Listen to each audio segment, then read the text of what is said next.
नमस्कार सभी व्यूअर्स को। Hello friends, I am Shaily Maheshwari Gupta, your astronumerologist and happiness coach.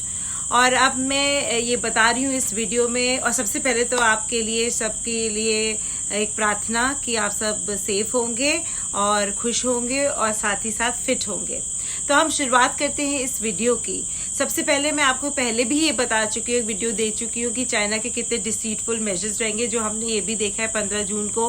क्या क्या जो मैंने बताया था कि इक्लिप्स के एक हफ्ता पहले क्या होगा, कुछ अनइवन इवेंट्स होंगी, वो भी इंडो चाइना इशू को लेके। तो वो देखिए वो हुई, वो प्रेडिक्शन बिल्कुल सही बैठी। और अब मैं एडवांस में और भी चीज़ें रिफ्रेश करना चाहती हूँ कि आगे चाइना का क्या होगा और हमारे संबंध कैसे रहने वाले हैं उस मतलब, और क्या चीज़ होने वाली है। अब मेन तो कि चाइना सचमुच कितना बर्बाद होने वाला है, उसके डेविल इंटेंशंस क्या हैं।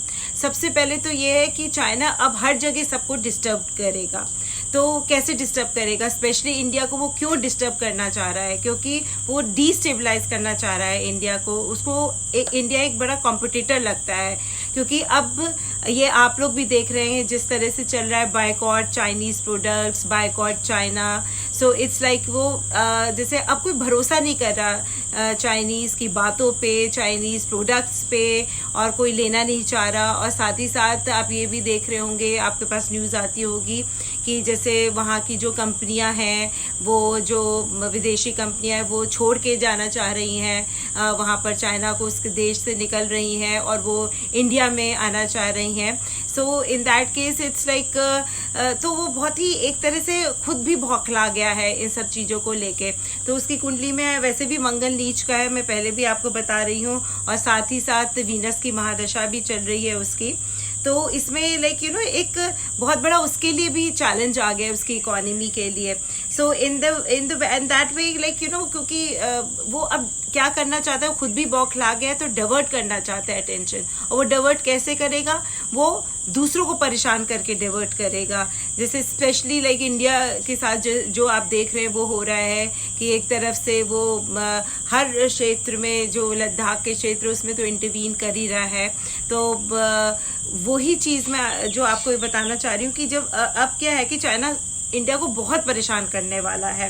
एंड स्पेशली जैसे उसने क्या कर रखा है कि जैसे पड़ोसी, जो हमारे पड़ोसी देश हैं, जैसे वो पाकिस्तान हो गया, चाहे वो बर्मा है, चाहे वो नेपाल है, चाहे कोई भी हमारे जो भी पड़ोसी देश है, तो किसी ना किसी तरह, जैसे चाहे मॉनेटरी बेस से, चाहे वेपनरी से, उसने एक तरह से उनको कुछ ना कुछ हेल्प की है। ऐसे लग रहा है जैसे खरीद लिया है उनको।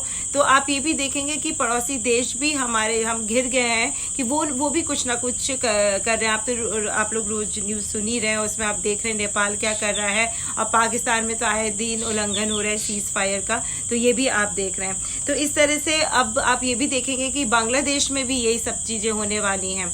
तो लाइक जिस तरह से मैं कुंडली में ये देख रही हूँ कि चाहे वो बांग्लादेश हो, पाकिस्तान, नेपाल हो, छोटे छोटे देश, वो बेसिकली क्या करेगा कि लाइक हलचल मचा रखेगा आसपास इंडिया के।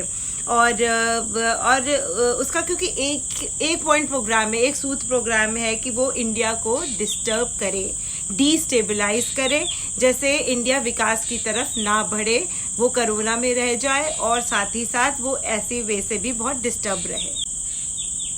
और साथ ही साथ अब आप ये देखिएगा कि पाकिस्तान से भी बहुत ज़्यादा अग्रेसिव उनका एटीट्यूड दिखेगा हमारी तरफ। और आप देख भी रहे होंगे न्यूज़ में कि हर दिन वो उल्लंघन कर ही रहे हैं सीज फायर का, जैसे मैंने आपको अभी बताया। तो वो क्यों कर रहे हैं? वो सिर्फ टेररिस्ट इन्फिल्ट्रेट करना चाहते हैं, वो सिर्फ एक टेररिस्ट के बलबूते हमें परेशान करना चाहते हैं। और जिस तरह से ये चीज़ें हो रही हैं, जो मैं इनफैक्ट अभी पाकिस्तान का भी ऐसे देख रही थी, तो वो खुद भी वहाँ पर सिविल अनरेस्ट रहेगा, पूरा गृह युद्ध भी होगा वहाँ पर एक तरह से। बट बहुत तबाही मचा सकते हैं वो इनफैक्ट इंडिया के लिए। और आप ये सोचिए कि ऑलमोस्ट काफ़ी % चांसेस लग रहे हैं कि ऑलमोस्ट 1999 जैसी जो कारगिल वॉर है वो चीज़ ना हो जाए। वो चीज़ ऑलमोस्ट जैसे लाइक पूरी कुंडली में दिख रही है कि लाइक पूरी संभावना है उस टाइप के युद्ध की। और उस तरह से स्पेशली वो जो लद्दाख और पाकिस्तान के उसके बीच का जो भी उनका क्षेत्र है वहाँ पर शायद हो सकती है। और ऐसे ही एक और जो आपको पॉइंट मैं बताना चाह रही हूँ, बांग्लादेश भी पीछे अब नहीं रहेगा। बांग्लादेश से भी अभी थ्रेट्स और अग्रेशन के मिलना शुरू हो जाएगा हमें। स्पेशली ये जो पर्टिकुलर जोन जो वेस्ट बंगाल का है वो ऑलमोस्ट लाइक अब ना जम्मू कश्मीर बनने वाला है। वैसे ही वहाँ पर बहुत वेपन्स और ये हथियार बहुत आ चुके हैं, तो वो भी एक कोई हिंसा का क्षेत्र बनने वाला है जो इंडिया के लिए कोई ज़्यादा अच्छा नहीं रहेगा। और जैसे जैसे चुनाव आएगा तो 2021 तक वो स्टेज जो होगी डिस्टर्बेंस की क्लाइमेक्स तक 2021 में क्लाइमेक्स तक पहुंच सकती है। And another point is like जो हमारा एक और पड़ोसी देश है बर्मा, उसको भी वो खरीदने की या भड़काने की कोशिश में लगा हुआ है चाइना। वो उसका भी पूरा प्रयास है कि बर्मा भी हमें परेशान करे, बर्मा में भी वो थोड़ा उसको भड़काने की कोशिश में लगा हुआ है। ऐसे ही अरुणाचल प्रदेश और जो 7 सिस्टर्स का आपने देखा है उसमें भी वो ऐसे ही शुरुआत कर देगा। और लद्दाख में तो आप देख रहे हैं कि उसने ऑलरेडी इंटरवेंशन कर ही रखा है अपना। और नेपाल की भी जो परिस्थिति है वो भी कम खराब नहीं होने वाली। वहाँ पर अंदर खाने भी सिविल अनरेस्ट का आप बहुत सुनेंगे, देशद्रोह का आप बहुत सारा वहाँ पर कुछ आंदोलन हो सकता है, वहाँ पर सिविल अनरेस्ट या फिर कुछ आंदोलन हो सकता है। ऐसे ही बेसिकली जो और भी चीज़ें सामने आ रही हैं, तिब्बत जो है हमारा पड़ोसी देश, और हमारा क्या कहते हैं जो अरुणाचल है, अरुणाचल प्रदेश में भी वो लद्दाख की तरह अब इंटरवीन जरूर करेगा। बिकॉज जिस तरह से ऐसे कुंडली में उसके आ रहा है कि इंडिया की भी कुंडली में कि वहाँ के क्षेत्र में भी अरुणाचल प्रदेश में भी कोई डिस्टर्बेंस दिखाई दे रही है, तो वो चाइना वहाँ पर भी डिस्टर्बेंसेस क्रिएट करेगा। और इनफैक्ट आप ये सोचिए कि लाइक बहुत तरह से वो लद्दाख की तरह ही वहाँ पर कुछ सीन हो सकता है। सो जितने भी उत्तर पूर्वी के राज्य हैं उनको काफ़ी डिस्टर्ब करने का वो थ्रेट देगा, और काफ़ी थ्रेट्स वहाँ से मिलेंगे चाइना की तरफ से काफ़ी। इनफैक्ट मुझे ये भी दिख रहा है कि अब जो आने वाला समय आ रहा है वो बहुत ही एक इंडिया में भी एक सिविल अनरेस्ट टाइप का दिख रहा है। लोग थोड़े भड़के होंगे, डिस्टर्ब होंगे, और इनफैक्ट यहाँ पर भी कुछ परेशानियाँ अंदरूनी परेशानियाँ और उथल पुथल के बहुत योग दिख रहे हैं।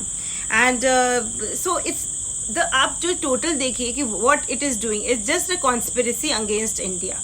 So it's everything is happening at the same time, one after the other. What it is, China is just conspiring against India, and in fact वो ये नहीं देख रहा कि अगर ये चीजें करेगा तो डेफिनेटली वो अकेला ही खड़ा रहेगा, क्योंकि वैसे भी और जितने भी देश हैं कुछ देशों को छोड़ के वो इंडिया के साथ रहेंगे और इंडिया का समर्थन देंगे और चाइना को बायकॉट करेंगे। तो इसके कारण वो ये आगे समझ नहीं पा रहा कि उसकी कितनी बर्बादी हो सकती है, उसकी इकोनॉमी कितनी डाउन जाएगी और वो बिल्कुल अलग थलग अकेला रह जाएगा।